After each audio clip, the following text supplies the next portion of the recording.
Assalamualaikum warahmatullahi wabarakatuh.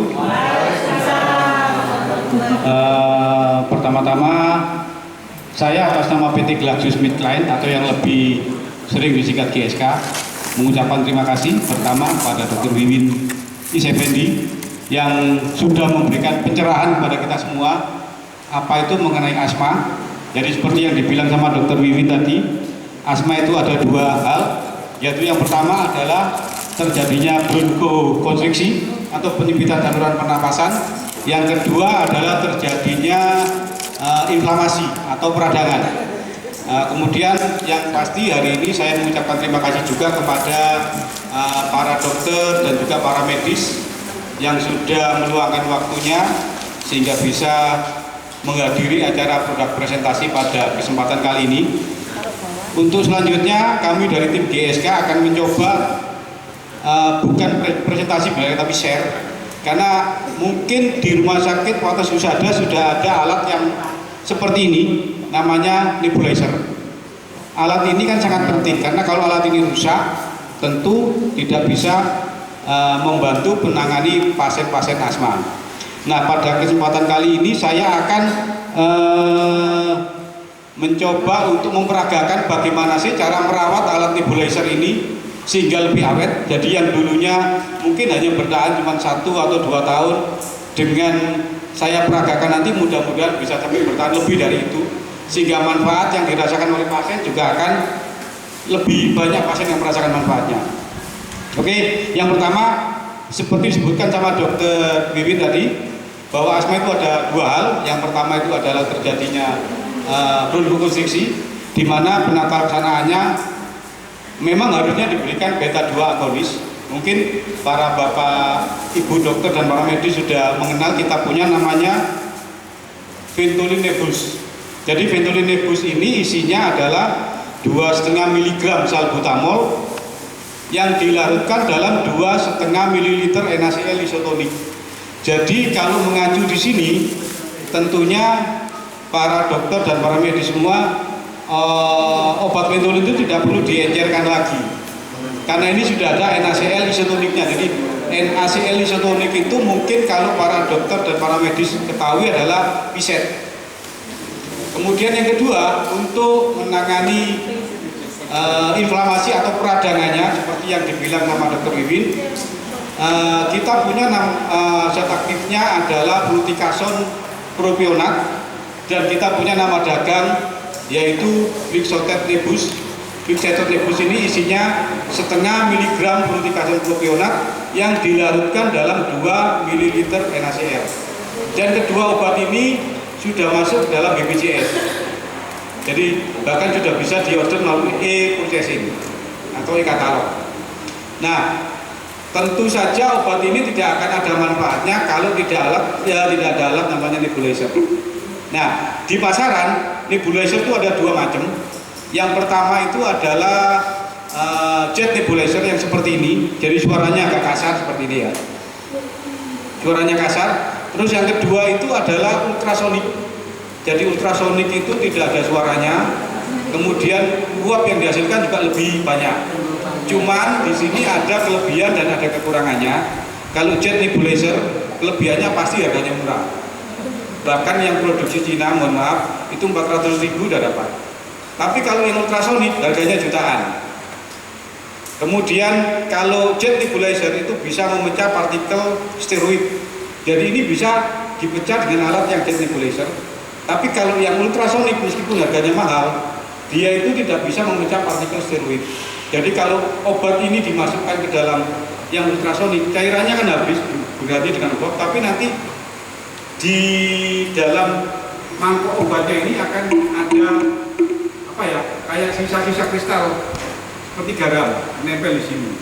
Itu adalah partikel steroid yang tidak bisa dipecah dengan ultrasonik nebulizer. Nggak tahu kalau di rumah sakit yang ada yang ultrasonik apa yang jet? Dua-duanya aja. Nah, kalau sehubungan dengan itu, kalau saran saya kalau diberikan juga dengan steroid sebaiknya pakai yang jet nebulizer. Nah, kemudian bagaimana sih cara perawatan alat ini? Yang pertama, alat ini kan sering dipakai. Kalau sering dipakai, apalagi kalau dipakai dengan steroid, itu biasanya di lubang ini sering ada semacam penyumbatan karena partikel-partikel obat yang menempel di lubang ini, dan sebaiknya yang ditusuk dengan jarum atau dengan apapun. Kalau ditusuk dengan jarum, tentu akan merubah lubang yang ada di sini lebih lebar sehingga partikel yang dihasilkan pada waktu nebulisasi tidak akan normal lagi. Nah, bagaimana cara membersihkan? Ini kan jangan lepas ya. Kalau misalnya di dalam lubang ini ada semacam partikel-partikel obat, caranya sebenarnya gampang. Pertama, seperti yang saya peragakan tadi, tinggal dibuka aja ini. Jadi ini dibuka, aslinya kan begini, dibuka, dilepas. Kemudian bisa dituangkan dengan menggunakan aqua base atau aqua bides ya. Tinggal dituangkan aja sedikit seperti ini. Tidak usah banyak-banyak. Kemudian alat ini nebulizer-nya dioperasikan. Nah, seperti ini.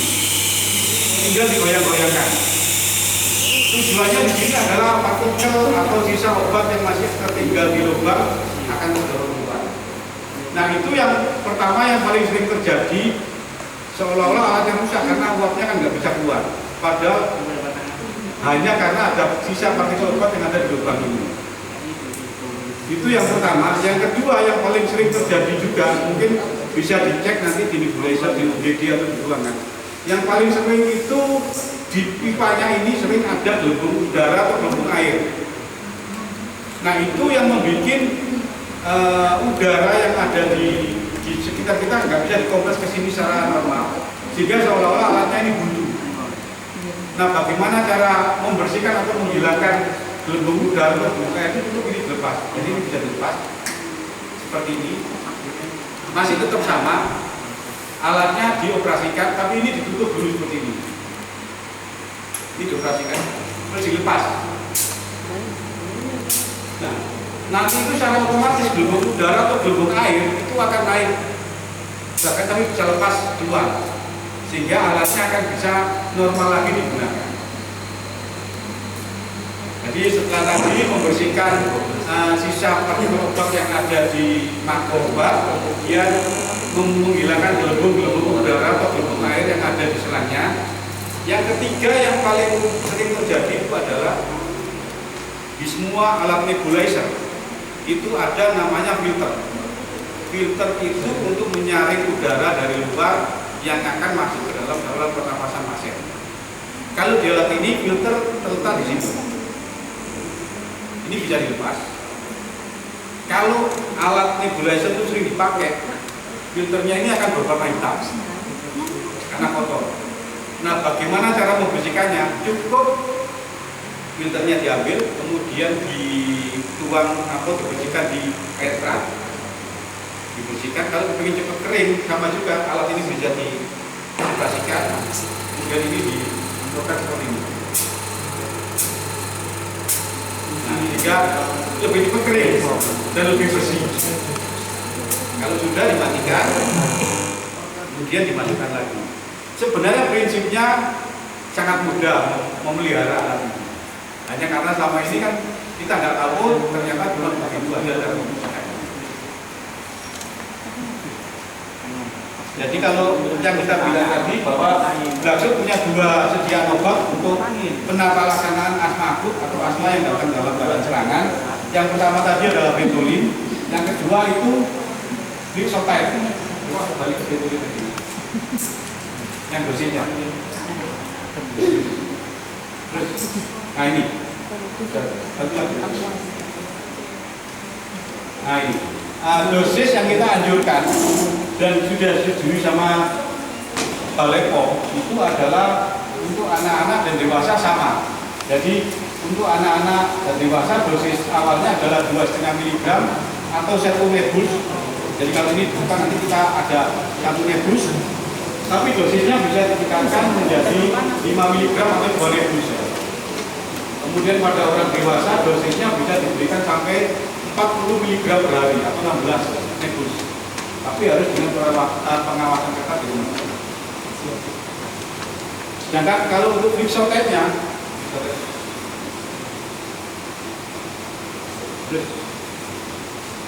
nah ini untuk Lixotype dosisnya adalah pada pasien 2 nebus diberikan 2 kali sehari, sedangkan pada pasien dewasa bisa diberikan 1 sampai 4 nebus sama 2 kali sehari.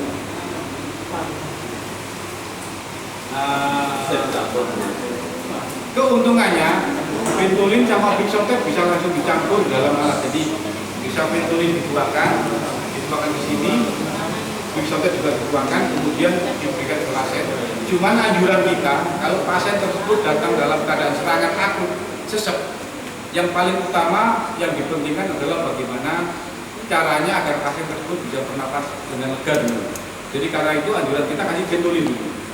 Setelah pasien bisa bernapas lega, baru dikasih Bixotet, sehingga semua Bixotet bisa masuk seluruhnya ke saluran pernapasan. Karena bronkus pasien sudah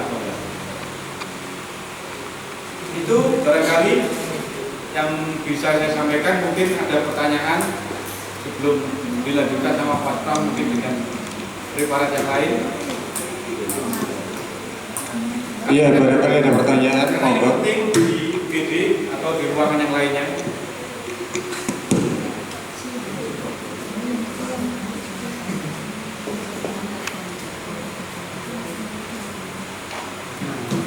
Boleh tahu nggak selama ini di rumah sakit langsung diberikan 1 nebus Ventolin, apa diberikan setengah atau gimana?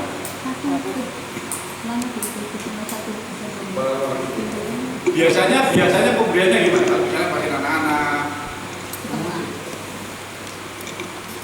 Kalau misalnya untuk pasien anak-anak itu untuk Ventolin itu setengah. Kalau Flexotit setengah.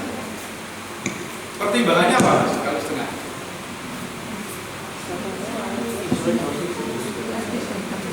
Karena kalau kita balik lagi ke anjuran kita itu anak-anak maupun dewasa sama 1 nebus.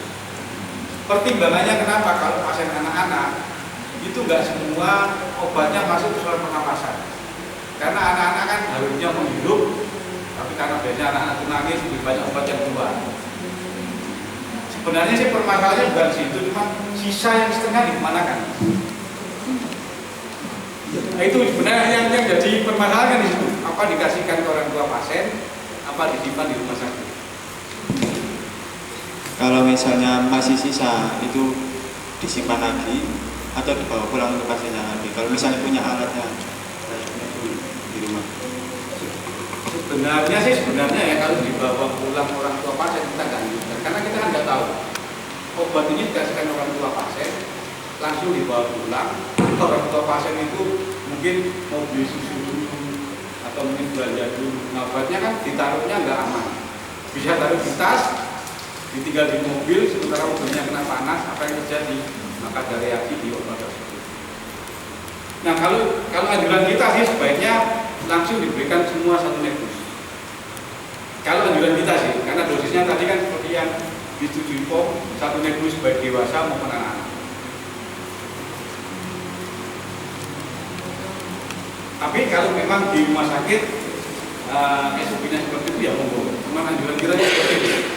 Gak tahu mungkin dokter Dirin ada, karena itu sisanya tadi kan kita nggak menjamin bagaimana takutnya nanti seperti itu ada reaksi diberikan ke pasien, terjadi apa-apa yang pertama diarahkan mungkin ya rumah sakit. Takutnya seperti itu sih kalau kita, kenapa kita berikan 1 nebus.